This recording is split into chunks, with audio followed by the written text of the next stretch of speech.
राधे राधे दोस्तों, आप सभी को हमारे चैनल व्रत एंड पर्व की तरफ से नवरात्रि की ढेर सारी खूब खूब बधाइयाँ।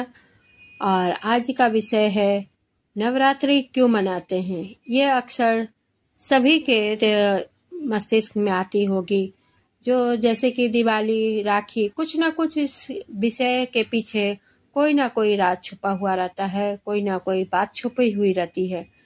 तो जी हाँ दोस्तों, बात जरूर छुपी रहती है, क्योंकि इसमें हर चीज में कुछ ना कुछ दर्शाता है। हर त्योहार में ये जरूर दर्शाता है दोस्तों, जो बुराई के बाद अच्छाई की ही जीत होती है।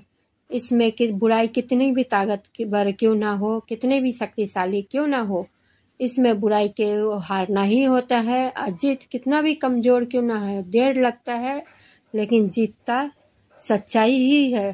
तो आइए जानते हैं नवरात्रि क्यों मनाई जाती है। जैसे जैसे हवा में ठंडक बढ़ती है और उत्सव की खुशबू वातावरण में घुलती है, नवरात्रि के मनमोहक उत्सव का आनंद लेने का समय आ जाता है। और यह 9 दिवसीय उत्सव उन लाखों भारतीयों के दिलों में एक विशेष स्थान रखता है, जो अपनी संस्कृति, परंपराओं और पीढ़ियों से चली आ रही कहानियों को संजोए हुए हैं। हमारे साथ एक आध्यात्मिक यात्रा पर, जहां हम नवरात्रि के पीछे की मनमोहक की कहानी में डूबेंगे और इसके गहरे महत्व को उजागर करेंगे। हिंदू पौराणिक कथाओं के अनुसार नवरात्रि बुराई पर अच्छाई की जीत का प्रतीक है। यह कथा देवी दुर्गा और महिषासुर नामक राक्षस के बीच हुए भीषण युद्ध के इर्द गिर्द घूमती है।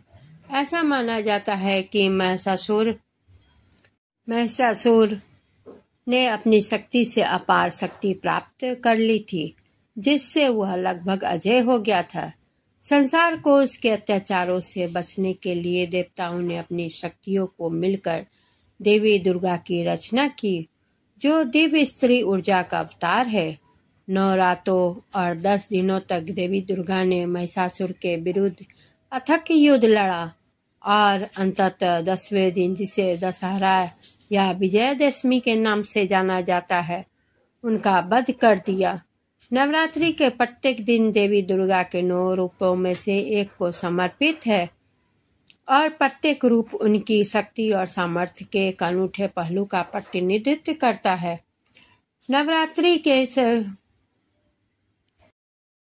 नवरात्रि पूरे भारत में बड़े उत्साह और उमंग के साथ मनाई जाती है।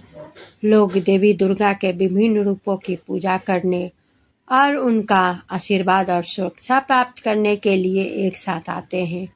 इस त्योहारों की विशेषता जीवन नृत्य प्रस्तुतियां, जिन्हें गरबा और डांडिया के रास के रूप में मनाया जाता है। यहाँ लोग पारंपरिक वेशभूषा में एकत्रित होते हैं और लयबाज ताल पर नृत्य करते हैं। इन 9 रातों के दौरान भक्त शुद्धि के रूप में कुछ खाद्य पदार्थों और प्रथाओं में परहेज करते हुए उपवास करते हैं। वे सुंदर रूप से सजी हुई वेदियां बनाते हैं और उन्हें फूलों, रोशनियों और देवी की मूर्तियों से सजाते हैं। नवरात्रि की भावना का जश्न मनाने के लिए जुलूस, सांस्कृतिक कार्यक्रम और संगीत कार्यक्रम आयोजित भी आम बात है। भारतीय संस्कृति में नवरात्रि का बहुत महत्व है। यह एक न केवल बुराई पर अच्छाई की विजय का उत्सव है, बल्कि ब्रह्मांड में व्यापक दिव्य स्त्री ऊर्जा का भी प्रतीक है। यह आत्मनिरीक्षण, शुद्धि और समृद्धि एवं सामंजस्यपूर्ण जीवन के लिए आशीर्वाद प्राप्त करने का समय है। नवरात्रि ऋतु परिवर्तन का भी प्रतीक है, क्योंकि यह ग्रीष्म ऋतु से शरद ऋतु में संक्रमण काल के दौरान आती है। ऐसा माना जाता है इस दौरान ब्रह्मांडीय ऊर्जा अपने चरम पर होती है, जो इसे आध्यात्मिक साधना और आत्म परिवर्तन के लिए एक शुभ अवधि बनाती है। तो दोस्तों, नवरात्रि स्त्री को ऐसे पूरे ब्रह्मांड में तो नहीं कहा जा सकता, लेकिन पृथ्वी पर स्त्री को एक कमजोर, शालीन और कोमल जाना जाता है। लेकिन नवरात्रि ही एक ऐसा त्योहार आने से स्त्री के बल, पौरुष और उनके शक्ति के होने का दावा दिखाया जाता है कि एक स्त्री भी एक जरूरत पड़ने पर एक राक्षस का वध कर सकती है। कोई भी पुरुष उसे कमजोर ना समझे और ना उन्हें कोमल समझने की कोशिश करे। अगर स्त्री एक बच्चे को जन्म दे सकती है तो समझिए वो कितनी शक्तिशाली हो सकती है, जो एक बच्चे को जन्म दे सकती है।